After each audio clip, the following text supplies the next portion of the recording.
to the Washington Outsider Report on the Coalition Radio. For those newly joining the program, my name is Irina Zuckerman, and I'm the editor-in-chief of the Washington Outsider. Today, we have a very special guest with us, Ahmed Fouad Alkhatib. He is a commentator, analyst, specialist in military intelligence, and also he is someone who is both an American citizen and formerly lived in Gaza. And he offers a unique perspective as an insider, someone who understands the society well, someone who is also suffered heavy losses in the current conflict, and we'll talk about it a little bit more later as we discuss not only the present situation, but also looking for the day after. What can be reasonably expected in terms of Gaza after Hamas, hopefully after Hamas. Thank you so much for joining us today. If you don't mind telling us a little bit about your life growing up in Gaza and how you came to the United States. Thanks for having me, Irina. So my name is Ahmed. I came to the United States in 2005. I was an exchange student with the State Department program. It was a post 9/11 initiative to institute cultural exchange as a way of building bridges between the Arab and Muslim world and the United States. And so the idea is to bring high school students to the United States, live with a host family for 1 year, and then go back to their respective countries. And so for me, I came to the San Francisco Bay Area. I was in the 11th grade. I was actually 15 when I came here. I'm 33 right now. But so the idea is that you live here for 1 year and then you return. I left Gaza 1 month before the withdrawal of Israeli settlements. I left in July rather, and the withdrawal took place in August. And so that was a time of immense uncertainty and anticipation as to what was going to take place after the withdrawal. There was a lot of optimism, a lot of hope, but certainly a lot of concern because it was a kind of an unprecedented new era, if you will. And while I was in the United States here, living with a host mother who took me in as a son, and we really connected, the parliamentary elections took place in which Hamas won and had the option or the opportunity to become the majority in a new government, precipitating the kind of series of crises that led to their takeover of Gaza. And so I tried to, when I finished the program in June of 2006, I tried to go back to Gaza. I was in Egypt trying to cross into Gaza, but Hamas did the operation to abduct Gilad Shalit, and I was actually, the borders were sealed shut. There was a European police mission that operated the border, and that stopped, and there was a mini war between Hamas and Israel. And then soon after, there was the 33-day war between Israel and Hezbollah in the north in Lebanon. And so I was in Egypt for a few months, unable to return and stuck basically. And I worked a miracle out with some friends in the United States and my US mom to return here to finish high school. And I began applying for political asylum status due to generalized threats about returning to Gaza, but also specific ones due to my participation in the program, which was heavily demonized by Hamas and others. Cultural exchange is a common phenomenon in a lot of countries throughout the world, but it was kind of a novel idea, this particular program, when it first started. And the program has been ongoing ever since. But yeah, it was a novel idea. And so there's a lot of kind of suspicion and demonization of the effort as an attempt to brainwash, or as an attempt to, get them while they're young, is what they said. So ironically, when I had my asylum interview in the United States was on June 14th, 2007, which is the very day that Hamas took over the Gaza Strip, violently ejecting the Palestinian Authority and beginning their control, their absolute control over Gaza. And ultimately, I finished my education here. I have got an AA in arts, a bachelor's in business, a master's in intelligence and national security studies. I became a citizen in February 14th, no 12th, February 12th, sorry, of 2014. So that was about 10 years ago that I became a citizen. I just celebrated my 10th anniversary, and here I am. My regular, I've worked in the NGO and international development space for the last 11 years. That's my day job. But really, I put myself out there after October 7th for reasons that we'll talk about. What was it like in Gaza before the Hamas takeover and before you just left? Well, it was equally challenging. I mean, nothing like it is right now, but the Palestinian Authority was there, the Israeli military was there, along with the settlements, and there were certainly lots of violent clashes and incursions and bombardment, and that was in fact kind of a part of why I was desperate to try to plant seeds outside of Gaza, because I truly felt that things were only going to sadly escalate and get worse. In 2001, there was a bombing that killed two of my friends and almost killed me, an IDF bombardment of a Palestinian police station, and I lost a significant amount of my hearing. I'm largely deaf in my left ear from that. Our family was in Gaza City, but we had family in Rafah in the south and other parts of the Gaza Strip.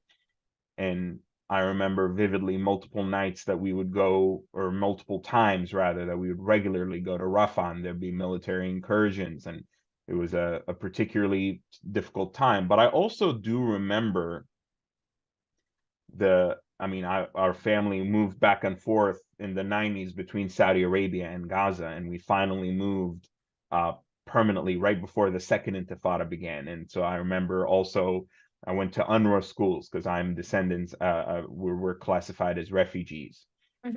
That was both how I learned quite a bit of my English, along with video games and movies, but also it was a difficult time in the sense that the schools were crowded, and yet UNRWA schools were known for having strong academic standards. And so I genuinely do mean it when I say I owe my strong English, which I then kind of ran with and took off because I knew it was going to be a tool.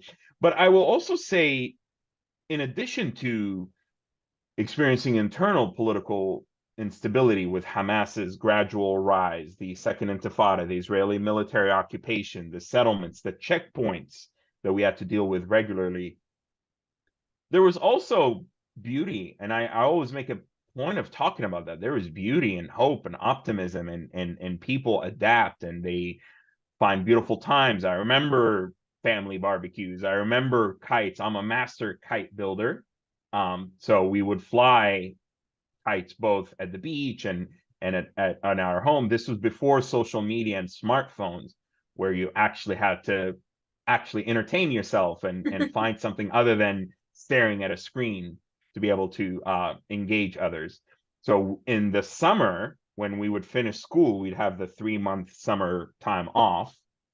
We would build kites. We would go to the beach. We would stay up late and see others, and we would have a lot of family visitations. I remember during Eid and religious holidays, Ramadan being a special time. I remember going to other friends' orchards, and they have a lot of citrus, and I remember the watermelon, and I remember just so much beauty in addition to the difficult memories. And that's also true even of Gaza after Hamas took over, because I kept in contact with my family. Of course, horrible things ongoing, and the electricity, and you have generations of Gazans that only know electricity for 8 hours a day.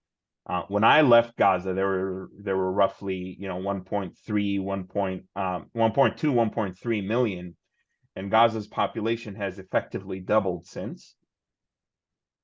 And sadly, I've never been back, but I very much so kept close watch and contact with my family, with my friends, with a network of allies. that have kind of conveyed the complexity and the nuanced picture of life under the blockade, life under Hamas, but still managing to find beauty. They did and being resilient amidst all the suffering and hardships. Were any of your family able to visit you in the US or maybe meet with you somewhere else? Unfortunately, not to the U.S., but the first time I saw any of my family was in 2012.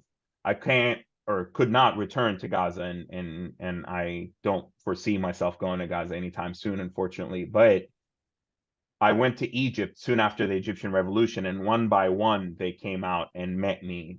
That was a time when the borders were a little bit more negotiable and workable. And no, I have not been able to bring them out here. My mom is a retired math teacher from a government school in Gaza. My dad, who passed away 4 years ago, he was an UNRWA doctor. He actually was a senior director at the Jabalia clinic for the UNRWA. He was a physician. And I'm the black sheep in my family. I'm the only one who's not in a medical field. I pursued something else, but yeah, and a few of them have managed to get out, either in pursuit of marriage or professional opportunities, but quite a few of them are still in the Gaza Strip. So once you finished your education here, what did you decide to do? So I thought I would work in the tech sector. I did not necessarily connect with that. And so I went into nonprofits. I worked with homelessness and poverty with an NGO. I worked with an international development organization nonprofit that deals with global health and poverty alleviation. I also actually ran a nonprofit or started a nonprofit, small advocacy nonprofit of my own, believe it or not, to advocate the establishment of an airfield in Gaza, an IDF approved, no Hamas control, UN and internationally run airfield based on historic and contemporary precedents.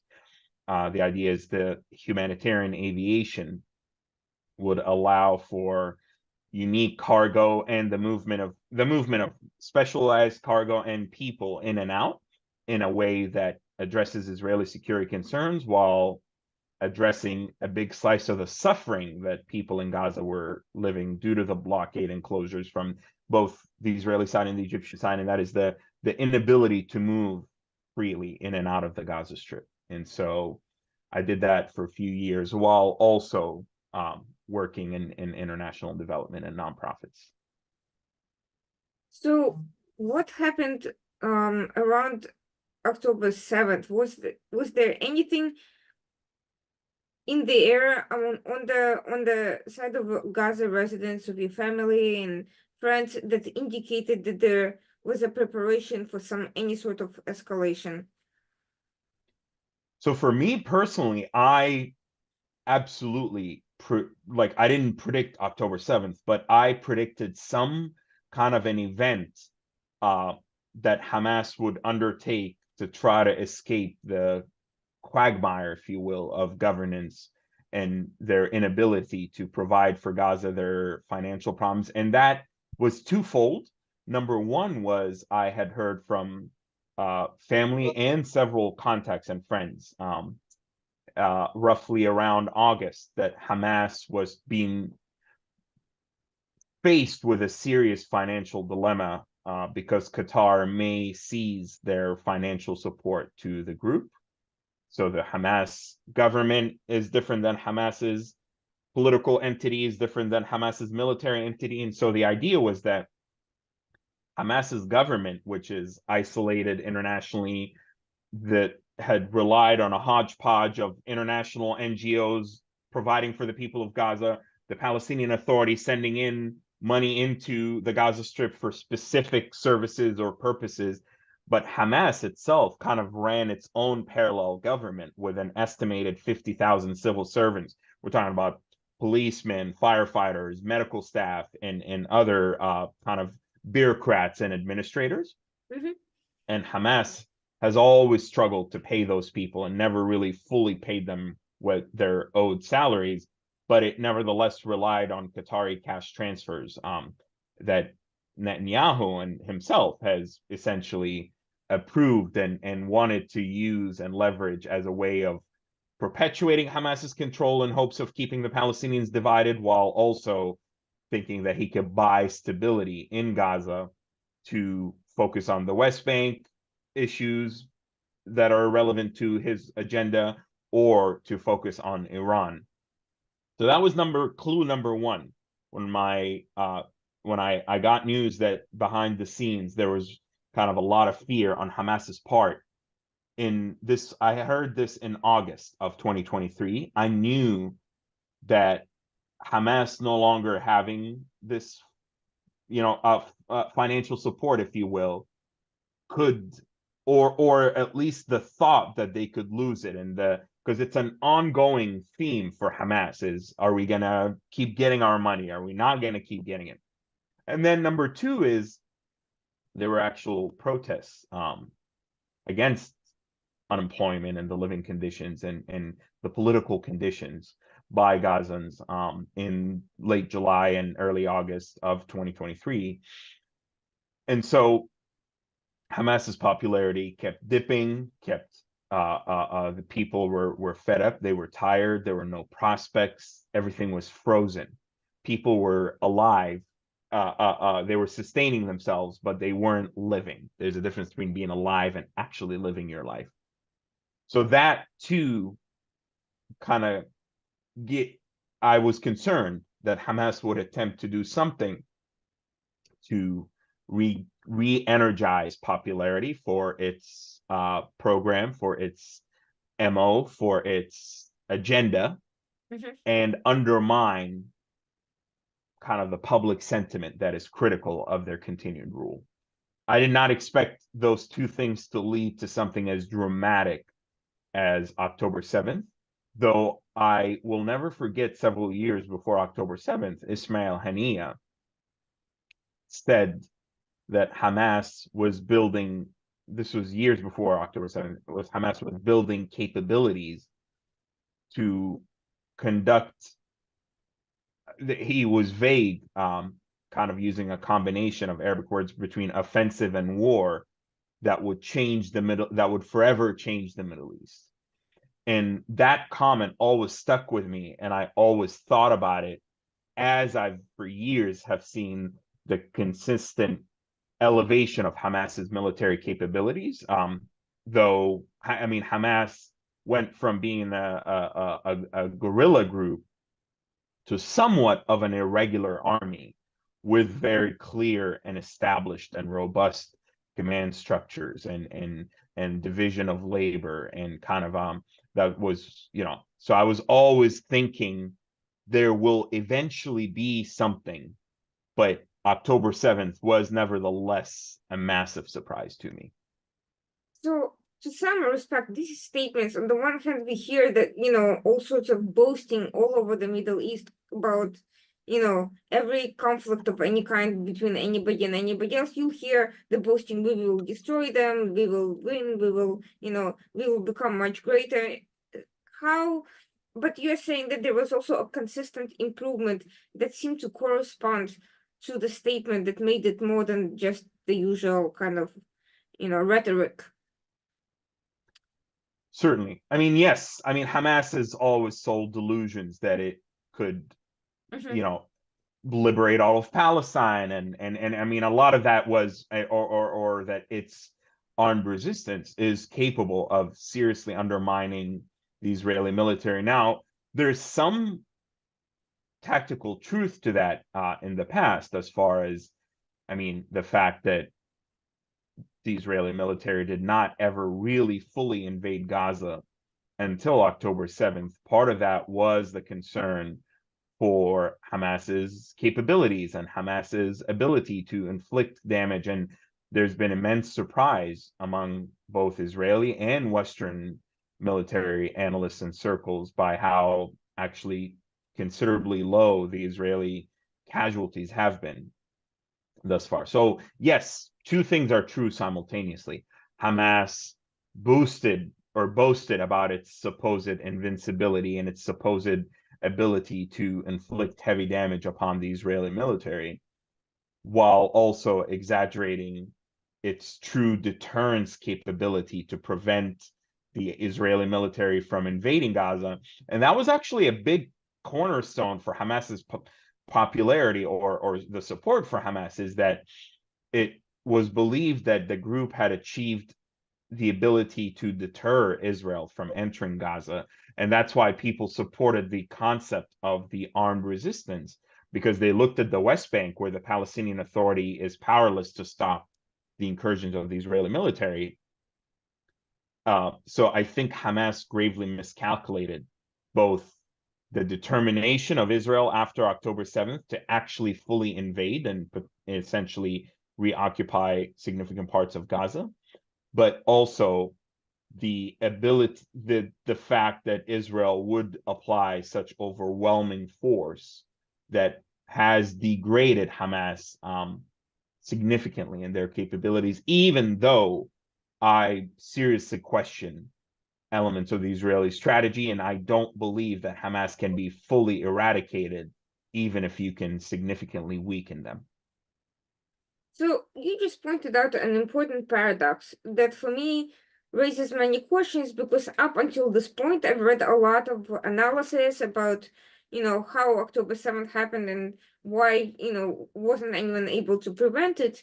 And a lot of that, analysis included the fact that the Israelis were not, they were not paying attention to Hamas's capabilities, and they simply assumed that they could control the situation, and they basically underestimated Hamas. But what you're saying simultaneously, that at the same time there appeared to be a concern that Hamas's capabilities could be great, and there could be an incidental escalation if there were operations to take it out earlier and in a more controlled way.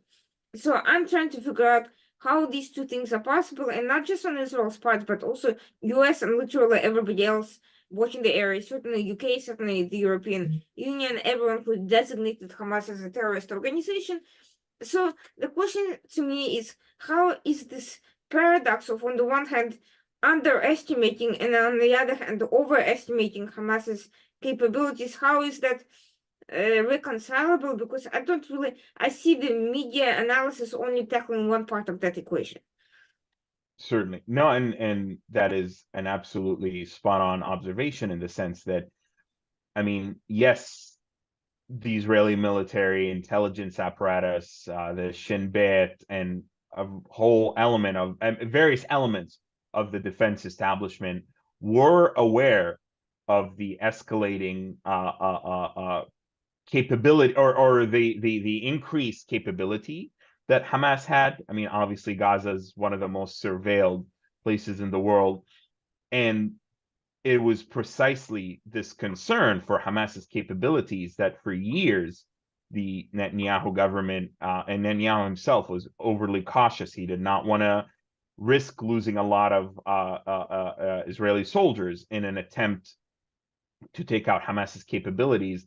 But I think the reason why, I mean, in the intelligence world, I mean, this is similar to what happened in 1973, or all classic intelligence failures are preceded by a normalcy bias. And the normalcy bias, if you will, the primary tenet, the thesis of this normalcy bias was that no matter how much Hamas's capabilities rise and grow, kind of like Hezbollah's capabilities are triple what they were in 2006 in the last war. So no matter how much Hamas's capabilities rise, politically and strategically, Hamas is not interested in a war. Hamas is not interested in a confrontation. Hamas is not interested in losing governance of Gaza. Hamas is not interested in disrupting the status quo that allows it to be a player, that allows for this ongoing cash to come in, that allows for Gaza's redevelopment and the international NGOs. So there was a belief that Hamas is now just wanting to be a government and is desperate to be able to function effectively as a government, and that this concern for Hamas smothers the risk of the organization using its military capabilities against Israel. So, in addition to the fact that Hamas did engage in a strategic deception, long-term deception, but I would say just the main reason for why this why the failure, as you know, is the normalcy bias that set in. I mean, so in 73, for example, and I've known this before, but this was the thesis for one of my courses in grad school, for example, is the Egyptians, for example, in 1973, kind of in the year leading up to the war, to get the Israelis to induce that normalcy bias. What they did is they started having regular weekly or monthly, then weekly, then sometimes even daily exercises of tanks and then of troops that would come up to the Suez Canal, and then the Israelis would get alarmed and they would get ready, and then the Egyptians will pull back. And it became those regular exercises. They grew in size, how many units, the types of soldiers, they grew in frequency, and they just became a regular occurrence.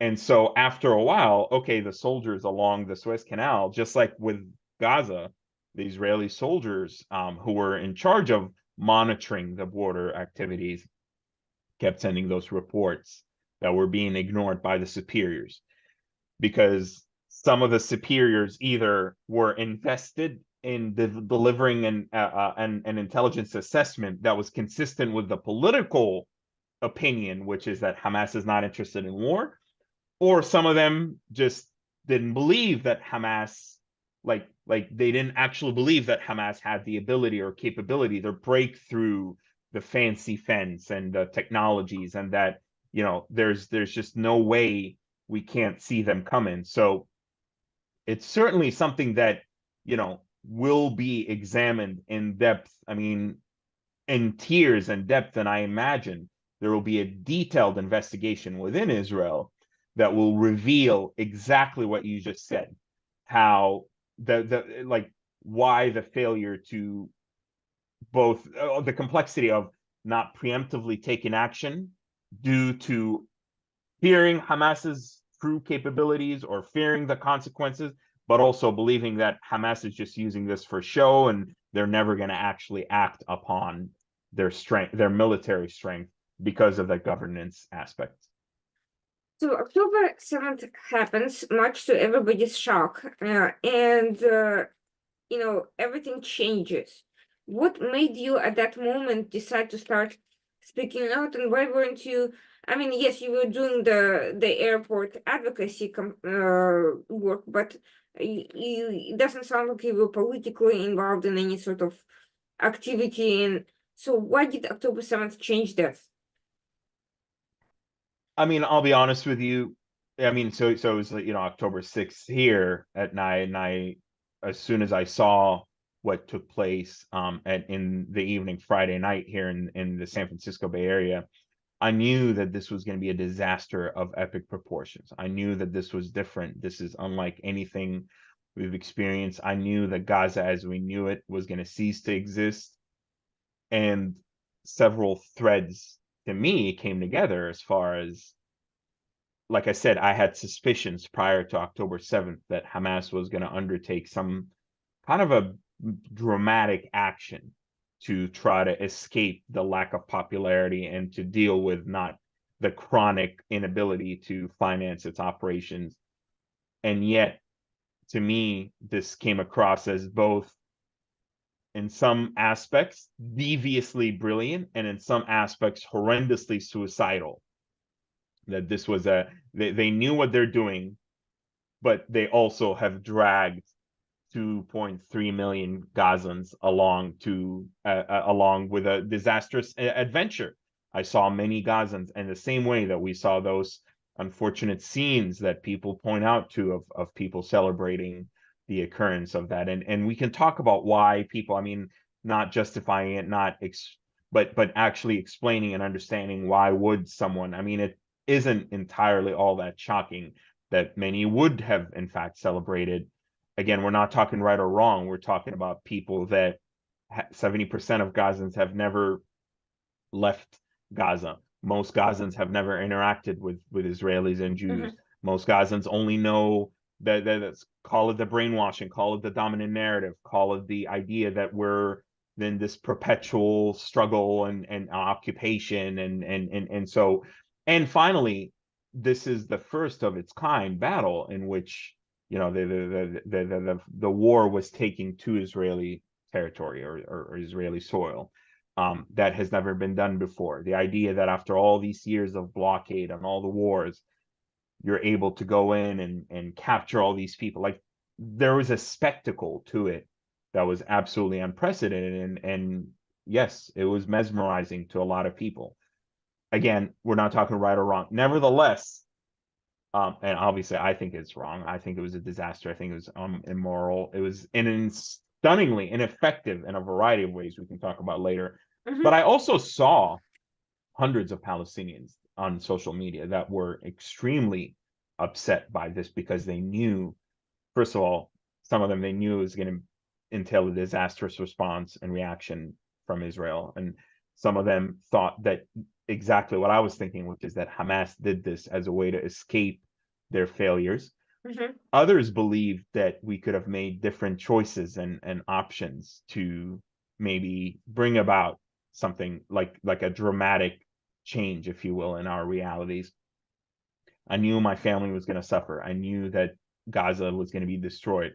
And so to me, there was no more, you know, I had been trying to be diplomatic in the past. I both would say things publicly that were clear, that made it clear where my position is and how I mean, my whole reason for being in the United States and being separated from my family as a teenager is largely because of Hamas. I've never had an ounce of love for these people and their political program, which I believed is a disaster. Yet I was partly concerned for my family's safety, partly concerned for the demonization of my folks. So I maybe held back a little bit, but after October 7th, I thought this is much bigger than me or my own fears or trepidations and my own family even. Furthermore, I saw the huge dehumanization of the Palestinian people and painting them as a monolithic singular group that is all Hamas, that are all bloodthirsty criminals or jihadis that just want to kill Jews. And when I know that the truth is far from that, and there's a lot more nuance, and there are a lot of people that are ideologically, politically, principally, morally opposed to Hamas, and that, you know, I was desperate to humanize the people of Gaza.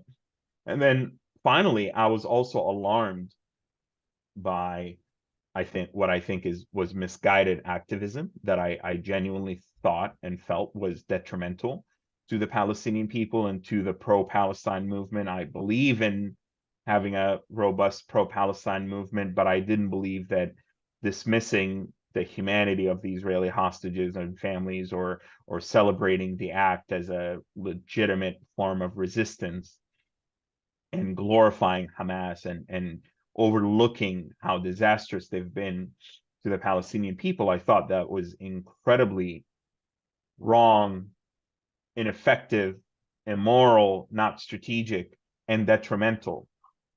So it was basically, I guess you want to summarize it, a desire to humanize the Gazans and to show them as a diverse group of people, just like everybody else, who were not largely not consulted or part of this horrible event, and a desire to offer sorely lacking perspectives that challenge some of the dominant narratives that proliferated right after October 7th within elements of the pro-Palestine movement and the solidarity movement. Quite ironically, by the way, speaking of humanization, the U.S. media, even the media that was, you know, sympathetic to the Palestinians, failed to report on the very things that you're now telling me about the people on social media who were extremely concerned about the outcome of this attack and what everything would entail. None of that really made it into kind of reports about Palestinian reactions, and entirely the focus of the media was, on what happened after, and certainly on the activism in the United States and outside, and and all these voices who were basically, complaining, about Israel. None of these concerns came through. None of these narratives actually made it into mainstream discourse. And I'm wondering, in the early days of the war, were you able to get what? Well, let me rephrase it. Were you, when you tried to kind of establish the fact that this is what was happening and that not everybody was on board with this whole program, what was the reaction of the media and journalists and all these other people? Well, I mean, that's a brilliant point, and that's why I've been talking to podcasts and alternative sites, and that's why I try to build out my own voice and platform on social media to break through the dominant kind of media sphere that marginalizes a lot of these nuanced takes, because that doesn't sell, that doesn't get views, that doesn't get clicks. And I tried to paint to numerous media outlets that there's a diverse, I mean, so many people ignored the fact that just before the attack, there were these massive protests, like just like 2 or 3 months before October 7th, protests against Hamas by Gazans, just like they happened in 2019, just like they happened in 2017.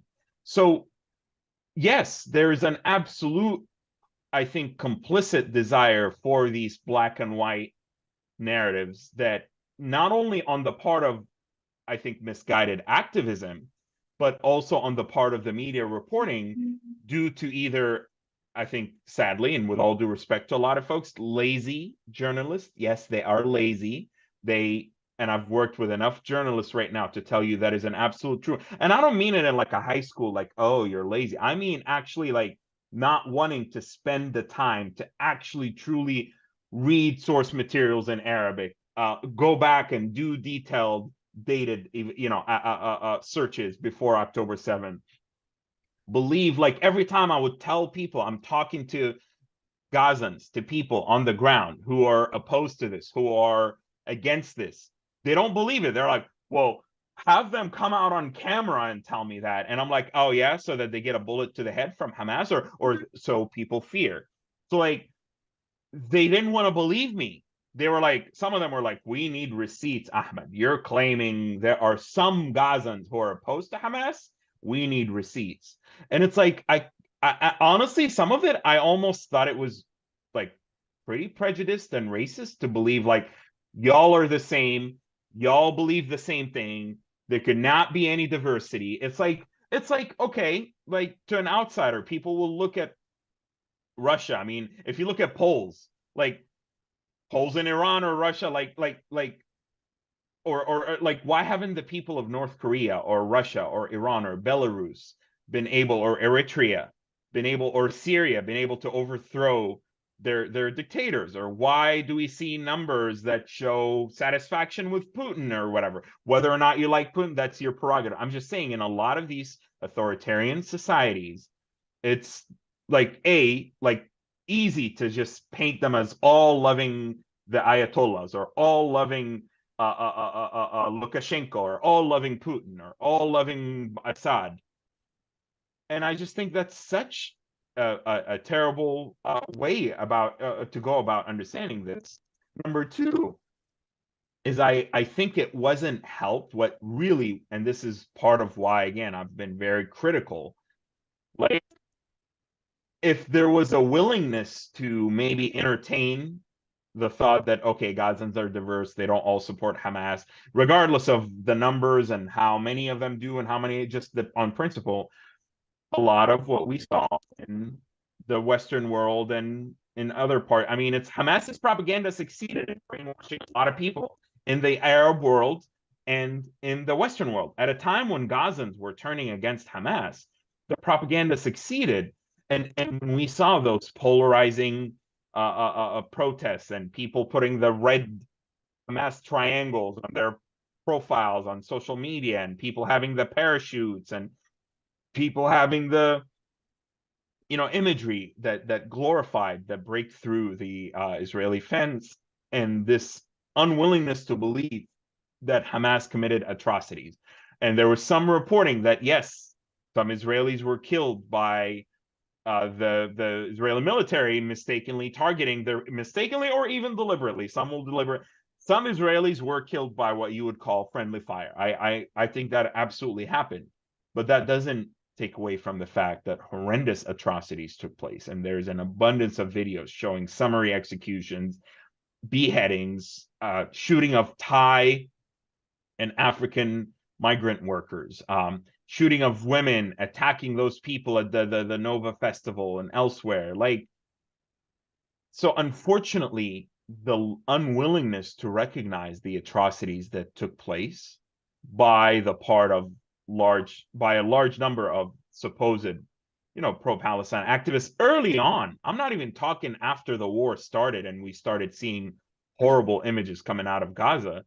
I think that unfortunately reinforced the perception that you have this singular pro-Palestine bloc made up of the activists, of Hamas, of the academics and whatever, and they're all just united in their hatred of Israel. They all don't care for, which is not true. I'm not saying this is true. I'm saying even within the pro-Palestine movement, there's obviously a lot of diversity, and some voices are more dominant than others.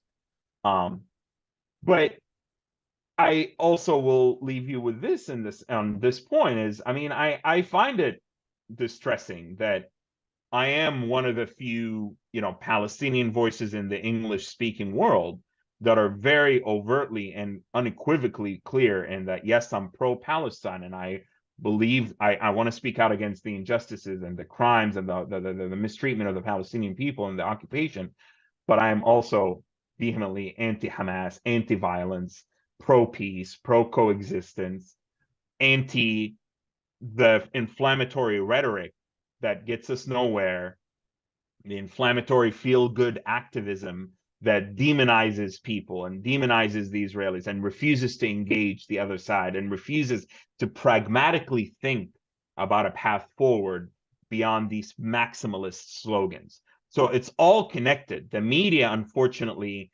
saw this polarized, this unfortunate depiction of what pro-Palestine activism is, and they decided that this is it. Everybody's pro-Hamas, pro-violence. Nobody believes in peace. Nobody, and I am trying to inject some nuance into an otherwise extremely polarized scene where both sides have entrenched narratives. And make no mistake, a lot of that is true on the pro-Israel side, of course. There's a lot of entrenchment in the narratives, and whether you can call it the Hasbara and its failures, or misinformation, or even diaspora politics, the pro-Palestine folks and the pro-Israel folks outside of Israel and Palestine, in their own ways, sometimes can be even more radical and less pragmatic than Palestinians and Israelis themselves inside the land. So this is one point I'd like to draw attention to, that nobody is really discussing at all on any side of this issue. You mentioned the economic grievances and the basic governance failures. So that, if you follow Arabic media, some of those reports have, and Israeli media, some of those reports have actually made it in, but not in the US. But what's even more shocking, that the human rights NGOs who are documenting what's going on have failed to speak out about Hamas mistreatment of Gazans on a human rights level. The fact that they've been arbitrary detentions, torture, and various violent attacks against people of different backgrounds. Starting with the Palestinian Authority political factions, but also just having general kind of horrible mistreatment of different people. Why is that? Those details of the fact that Hamas does not abide by human rights obligations towards the people it purports to govern, why has that not made it into a separate discourse even before October 7th? Why is the narrative only focused on Israel versus Hamas for whatever side, but not so much on the Palestinians in their day-to-day life? with the exception of occasional statements, Hamas is a terrorist organization, and of course they're tyrannical, you don't see a regular reporting on internal developments in Gaza. So, I mean, I think there's a lot of nuance there as well. And I've certainly been critical of this tendency. But I think I would say why, and again, not right or wrong, but why is probably twofold. Number one is there is an overall asymmetry of power and suffering and hardships. And yes, Hamas, in my view, is a despicable organization that has held its people hostage to a horrendous, destructive agenda that has set us back by decades. And nevertheless, a lot of international folks believe that ultimately, the right or wrong, the buck stops with Israel. Israel is a powerful state with a lot of leverage and has a lot of control over the Palestinian territories and enjoys widespread Western and American support. So they feel that it is critical to focus on Israel because of the aforementioned, even though I think by doing so, they inadvertently end up neglecting Hamas's role and inadvertently end up protecting Hamas, even though that's not their intention. But ultimately, that's actually what happens. So number two is that a lot of NGOs, at least the humanitarian ones, they're in an unenviable position. And I know that because I knew a lot of them and I worked with some of them when I was pushing for the Gaza airport proposal. They are trying to operate in an area governed by Hamas. Hamas exerts a lot of administrative and bureaucratic control over these groups and has very little tolerance for anyone who basically speaks out against them. Even when UNRWA, and the New York Times reported about this, and I know this to be true. I mean, UNRWA knew that Hamas was trying to penetrate the organization with its own people or operatives or whatever. And when UNRWA would attempt to investigate that seriously, Hamas would directly and covertly put up a lot of threats and roadblocks to prevent this from taking place. My intention is not to defend a lot of these organizations. And by the way, in July and August, Human Rights Watch and Amnesty International, even Al Jazeera did report. Al Jazeera English, not Arabic. Arabic is unfortunately a mouthpiece for Hamas's propaganda. But Al Jazeera English reported on the protests in Gaza and they reported on Hamas's repression. But all of that seemed to have just gone to the history bin.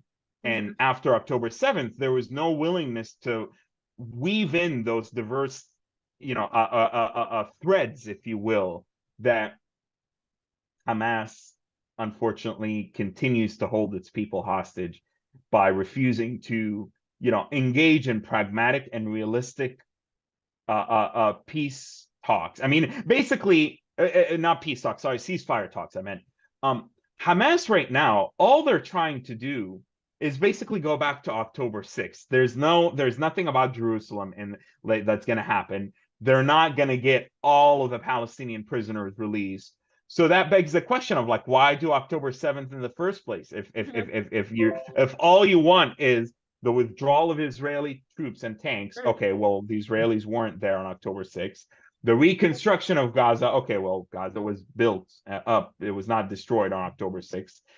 And the surging of humanitarian aid, okay, well, people weren't famished and starving. I mean, there was a lot of hardship, indisputably so, before October 7th. I concede that. But you could have made different choices and different ideas and different decisions. But now, unfortunately, and this is the thesis of also what I have been trying to dispel, and this is what I think a lot of these NGOs are captured by.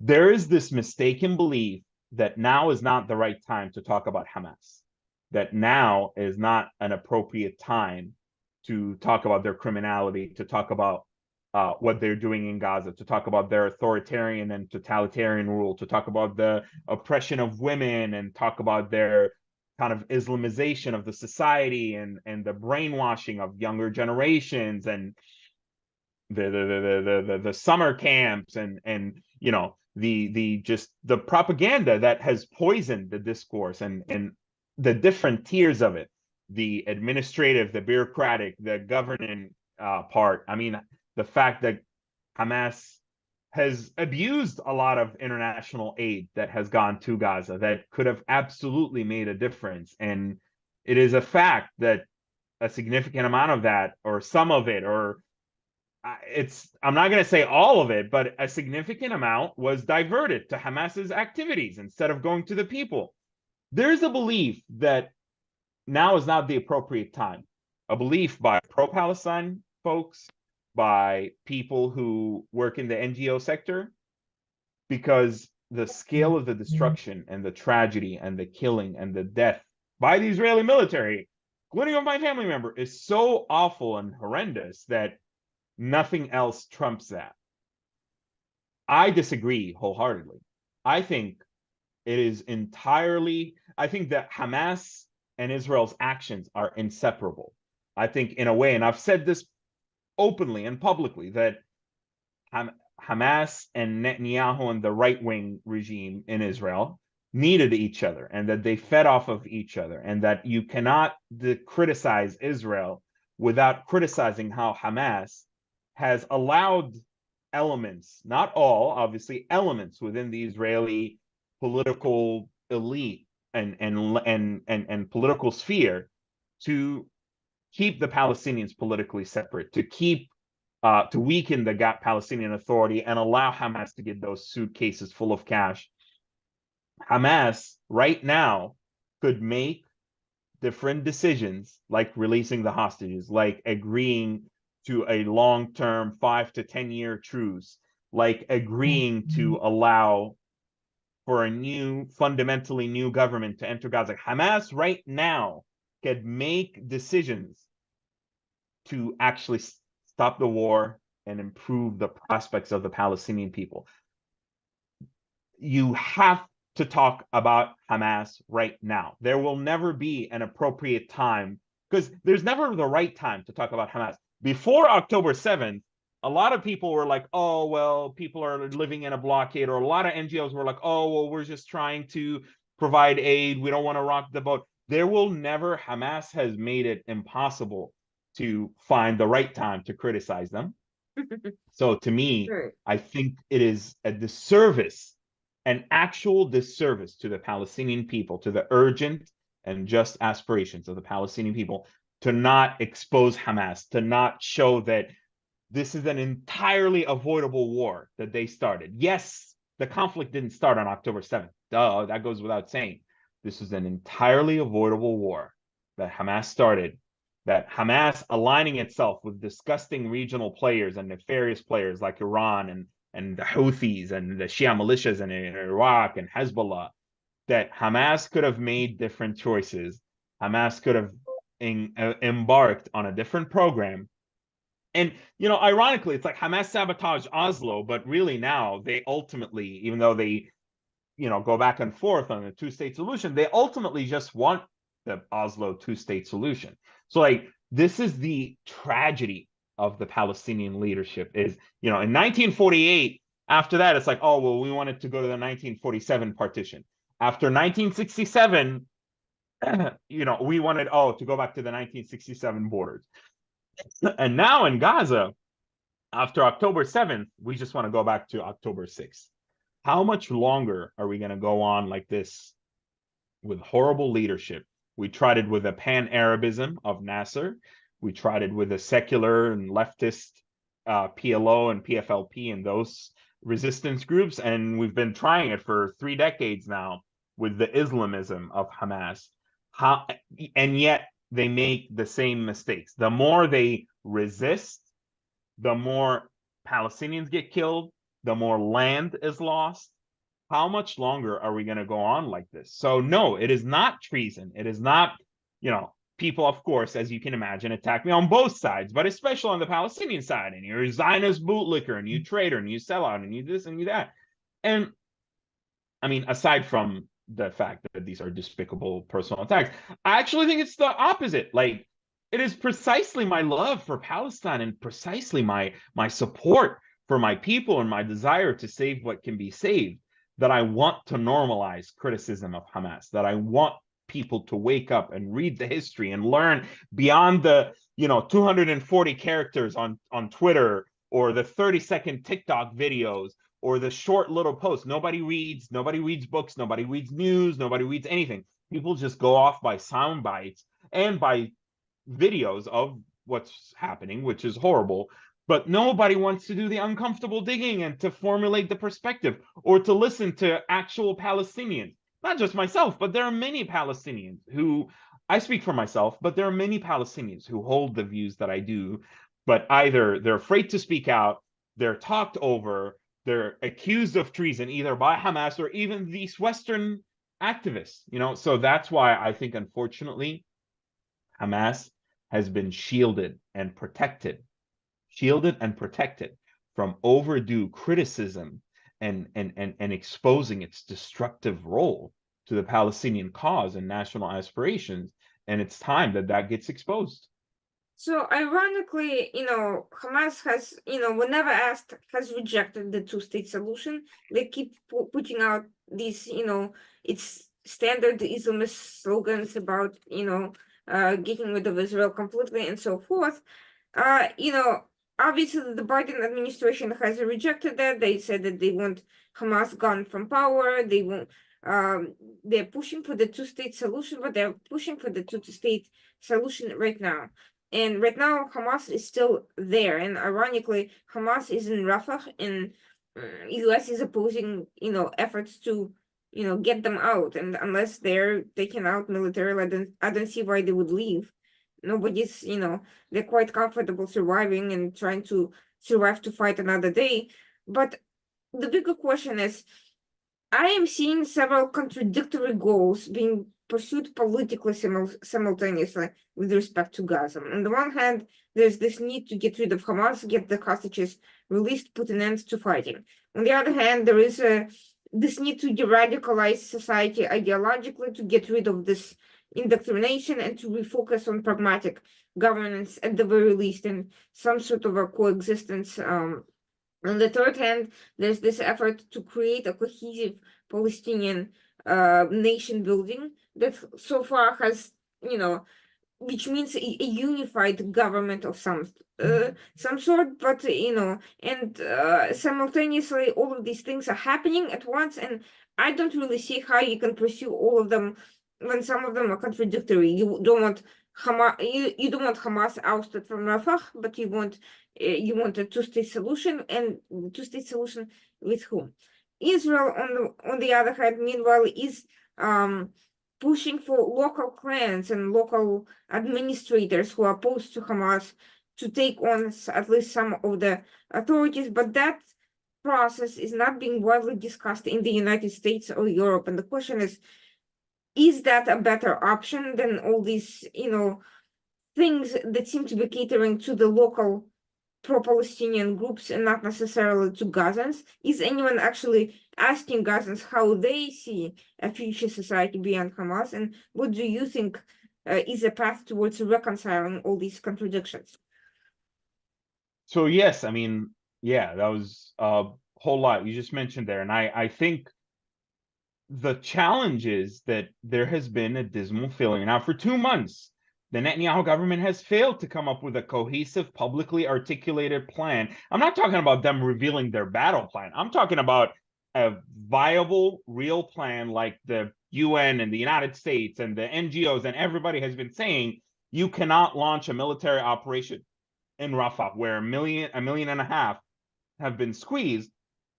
So that undermined Israel's own publicly stated goals.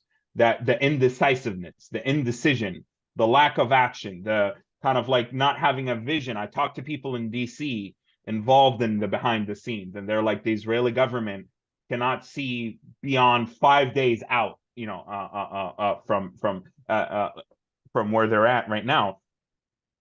The priority, I think, this has to be done in phases. The idea that there's no forceful retrieval of the hostages. I think, unfortunately, it has been clear now after 5 months I mean, basically, you've only released 2 hostages by force versus over 100 with a negotiated deal. That, and I talked to hostage families, I talked to former hostages, and I think that has to be the number one priority, is a pause or a ceasefire that allows for the release of hostages. That's number one. Number two is, while I believe that Hamas can be degraded militarily, they cannot be entirely eliminated from the scene as a component of within the Palestinian kind of political atmosphere, if you will. And those are two separate things. Hamas being eliminated as a government is different than Hamas being eliminated as an idea, is different than Hamas being eliminated as small cells of fighters that will carry on resistance against the Israeli military. If the Israeli military chooses to stay in Gaza, that will be a disaster for all parties, because that'll actually rejuvenate the reason for Hamas existing in the first place, which is to fight against the Israeli military occupation of the Palestinian land. The thing with the clans, I think, is incredibly short-sighted, because they are not optimized or meant to be a governing body. They're basically, yes, they hold a lot of power and sway and land and some resources and a lot of respect and capabilities in that sense, but they're not administratively, bureaucratically optimized or set up to manage resources, to manage other members of the population. And also the clans, ironically, were part of the instability internally in Gaza before Hamas's rule. And when Hamas came to power, part of their popularity rose from their ability to rein in the clans and clip their wings and crush them, because the clans had a lot of guns and they would run amok, and there were a lot of armed clashes that the Palestinian police, Palestinian Authority, were powerless to stop. So a lot of people within the Palestinian society in Gaza hold some resentment towards some of these clans from historic grievances. And this is basically a recipe, a disastrous recipe for a civil war, is if you turn those clans, even though short term, tactically, they may be able to help in some capacity when it comes to aid distribution, when it comes to protecting some convoys. I concede that absolutely short term they can help. However, Hamas has also made it clear that they don't want the clans to supplant them. They don't want the clans to take over the governance role. Hamas said that any cooperation between the clans and the Israeli military would be viewed as treason, and to basically expect those who cooperate with the Israeli military to be viewed as such.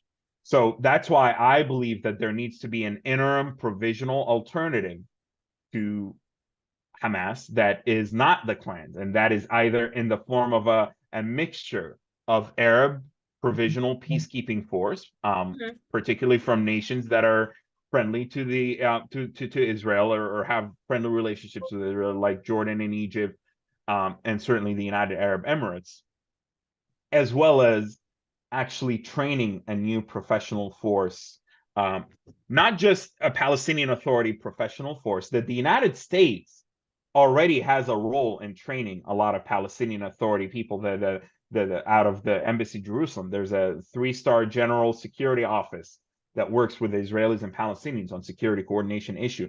This would be an entirely new force that is made up of vetted Gazans with a few arrivals from the West Bank. It might take a little bit of time to stand up, but this would be a professional force to help keep law and order and kind of protect and create a nucleus, an executive nucleus for a new administration in Gaza.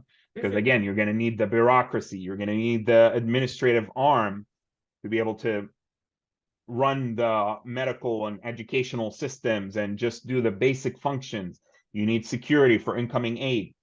So in that regard, yes, I think the Netanyahu and his current Israeli plans are disastrous. And also, many of the Israeli military, this establishment, they are wanting an off-ramp. They worry that the current tactical victory, if not followed up by an alternative, will be replaced by a strategic defeat. Because we're seeing in Gaza right now and in the north, where Hamas is able to reconstitute some of its forces, and that's why we see the new raid in there. The problem is that the thing about the operation in Rafah is, while I can certainly understand the desire to eliminate a significant amount of Hamas's force, it's going to be a bloodbath if it's done without what we have seen, which is no real articulated way. I mean, the hope so far has been that Israel just opens its borders and lets the Gazans in. That's not going to happen. That Egypt has built 3 layers of a border wall, basically, and created a buffer zone where it's not going to happen. Okay? I don't know who was hoping that it would happen, because I think it was pretty obvious from anyone talking to Egypt that it wasn't. I don't know why anyone would expect it to be otherwise, by the way. That is... And to be clear, like, while I don't want Hamas to ever be a part of governing Gaza ever again. I don't say that, however, in the spirit of, well, then go into Rafah and like do this. Like, what I'm thinking is that there haven't been enough serious political, just like happened with the PLO in 1982 from Beirut, when they were given an option, when the United States and other European parties played a role in basically providing an off-ramp for some of the PLO and Arafat to leave, like providing an alternative to a massive, deadly bloodbath. And that's what I would like to see consider. Even though I'm not naive, I don't think Hamas will simply pack up and leave. But nevertheless, I think this is more consistent with the first thing that I mentioned, which is some kind of a process, this taking place as part of a negotiated deal for the release of hostages and in exchange for the Palestinian prisoners. Nevertheless, I understand the desire to finish the job and go into Rafah. I have serious questions about the actual viability of the military strategy in place. And I think I don't support, while I support getting rid of Hamas, I don't support it at any cost. If it's the cost in human life, and that's where the rest of my surviving family members are, they're sheltering in Rafah, I am not willing to accept the high human costs.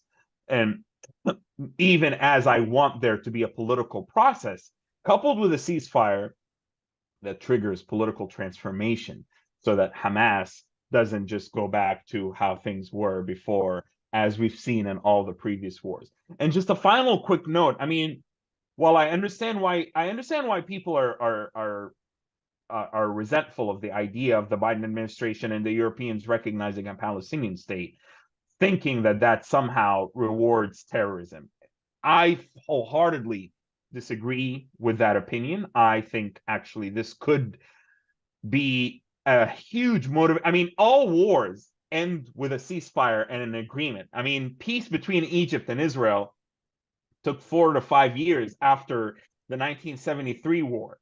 So that happens after wars, is a ceasefire follows and some kind of a negotiated settlement takes place.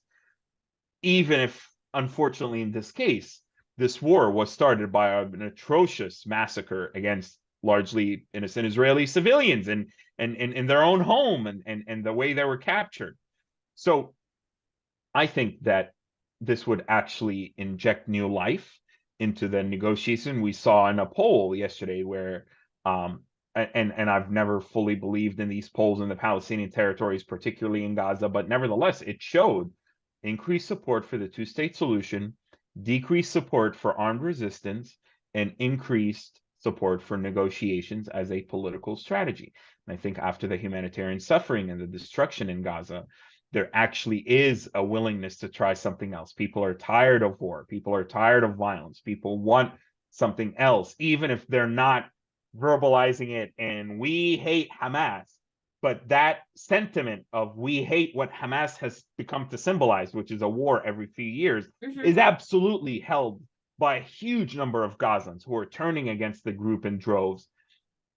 even though that sentiment is difficult to capture. So I actually hope that there can be some kind of this be used, and recognizing a Palestinian state is not recognizing the sovereignty. So it doesn't mean that all overnight the US says, okay, and UK says we recognize Palestine, therefore they're just a state. Absolutely not. I think this could be a roadmap that quickly replaces the now ineffective Palestinian Authority with the framework of the state of Palestine, and would actually allow the Palestinians to finally focus on state building, while also not negating the need for negotiating with Israel and addressing issues around security, around the settlements, around East Jerusalem, around the incitement.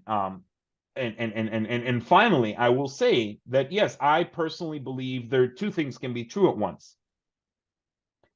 Unfortunately, yes, I do believe there needs to be courageous Palestinian leadership that challenges a lot of the dominant narratives within the Palestinian kind of national movement. And some of that will entail kind of introducing pragmatic and realistic ideas and options that dispense with a lot of the inflammatory rhetoric.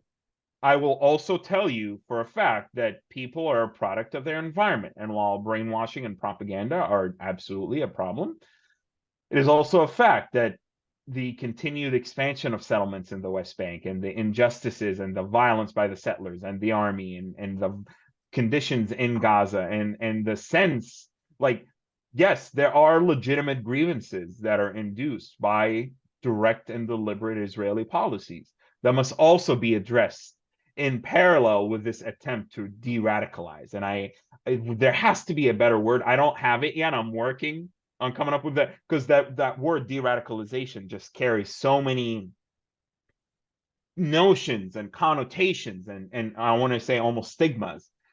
I want to do de-radicalization without calling it de-radicalization. I want to something that's, because de-radicalization is a lot more negative and condescending, rather than I want to inspire a new thought process. I want to inspire a new narrative. And so, but for that to be successful, it has to be matched by equal action from the Israeli side that shows, guys, like, let's genuinely try something different this time. And I think it's entirely possible. I really do. Oh, I'm not disagreeing with you, and I'm actually agree that discussing frameworks and paths to move forward are very important even at this stage. My problem is not with discussing it in principle or not in putting out this idea, but the fact that there is this sort of a unilateral, completely thoughtless push to recognize something which is really putting the carriage before the horse. And just as you are concerned about any lack of Israel's articulated vision for Rafah, this is the same issue from the other side. They're not saying what you're saying. The administration and all these other people are not talking about the process of identifying leadership and creating infrastructure, political infrastructure, not just physical infrastructure, that would support a new administration. They are not talking about how they would reunify elements of Gaza governance with Palestinian Authority, or even they're not even talking about replacing Palestinian Authority, because that would mean replacing the current leadership, and nobody's actually seems to be ready to discuss even that. So in the current form, I think the discourse is not particularly productive. Should it change to something more along the lines, I think many people would happily reconsider, but so far it seems to me kind of reactionary to domestic pressures and not really pragmatic to reality on the ground and what actually needs to happen. But I have another question, because there is another factor that is being left out of this whole discourse. Besides Israelis, Palestinians, Americans, or even other regional powers, there are other stakeholders who are intervening in the process in various ways and making it more difficult to move forward, which are players like Russia and China. As we saw today, they actually vetoed a US-led resolution over a ceasefire in exchange for hostage release, and they specifically objected to the hostage release portions. And these are two not only permanent members of the Security Council, but states that are playing an increasing role in the Middle East in general. So the question is, they clearly have anti-Western, anti-American agenda. They may care a lot less about Israel and Palestinians than about countering US, European influences and essentially insinuating their own power in the equation. And these actors are, getting in the way, and they're kind of hijacking a lot of the discourse and empowering those the very activists that are, the most problematic. So the question is how to get them out of this process to prevent them from hijacking everything once again and diverting attention from, Israeli-Palestinian dialogue to this sort of hijacking and empowering Hamas and essentially making it impossible for any sort of direct diplomacy to take place. Certainly. By the way, I'm going to answer this, but this will be, I have a 1:30. Yes, this is actually my last question. Wonderful, wonderful. We'll wrap this up. Okay, and you can edit this out. I agree that there needs to be a way to bypass those obstructionist powers. I mean, unfortunately, we've seen Gaza not only be a pawn in the hands of Iran and local regional players, Iran and Qatar and Shia militias and Hezbollah and the Houthis, but now we're seeing Gaza being, Gazans being pawns in great power competition. And that is the last thing that we need right now. China and Russia do not care. I mean, I'm sorry, with all due respect, the nation that has oppressed the Uyghur people and the nation that has invaded Ukraine are not exactly in a morally reasonable position to be able to lecture the United States on the Israeli occupation. Nevertheless, I actually think it's simple to bypass them. And, this might be unpopular for some people, but I think the United States, unfortunately, has not exercised the leverage that it has and should exercise over the Israeli government. We provide the Israeli government with billions of dollars in annual support and billions recently for the offensive against Hamas in Gaza. Yoav Gallant, the Israeli defense minister, is expected to arrive to the United States in a week or two with a long list of desired weapons. And I think there can absolutely be leverage exercised over Israel to basically push on that side for a pragmatic deal, while also pushing the Qataris to pressure Hamas. And it was the United States that, in a way, wanted Qatar to host Hamas after they left their location in Syria after the Syrian Revolution, because they thought this could actually help exert influence over them. So the United States should pressure Qatar, which, there are a lot of ways to pressure Qatar. We have that huge air base over there that is a kind of a central a cornerstone of stability for Qatar's national defense, if you will. So we have leverage as the United States on both parties of this war, of this conflict. And there is just either a lack of vision, or there is electoral fear, or there's a desire to not rock the boat too much in DC that is resulting in this failure and us having to be beholden to a Security Council that has been corrupted by this great power competition and the interference of players like Russia and China.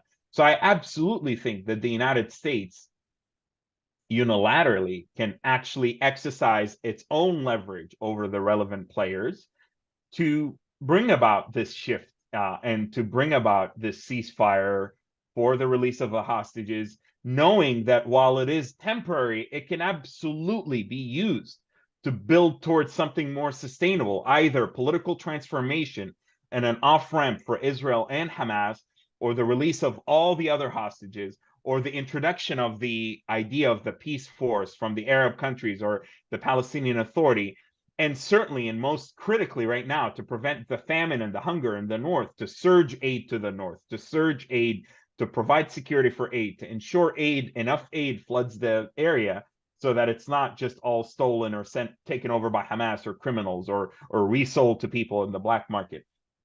So there's so much that we as the United States can do that I hope today's vote and unfortunate veto in the Security Council wakes us up to realize that we need to actually act, and we control levers of powers that we have not exercised yet beyond just simple calls on Netanyahu or asking Qatar to pressure Hamas. There's a lot more that we can and should be doing. Well, thank you so much for your insights. And one point before you leave that I want to underscore from what you said, or at least implied, is that US, Israelis, and everybody else should be currently engaging with the Palestinians who've been summarily or liberated from Hamas to prevent resurgence of Hamas in those territories, and to use this time wisely to start constructive conversations, both for the sake of identifying leadership and the transition to the next day, the day after, but also to kind of prevent other actors from interfering and causing endless chaos with or without Hamas. So I do think that there is a lack of vision. I completely agree, and definitely on this part of the issue, because I'm not seeing anything about that. There's zero conversation besides media drama. And I really hope that hearing more and more from people like you, others will also be motivated to speak out and to add to the discourse. We need more nuance, not less. Thank you so much for joining us. Thanks to everyone who's been watching the program. We'll be back again next week, Tuesday night, 9 p.m. On the Washington Thank you. Outsider Report. Thanks and have a great evening.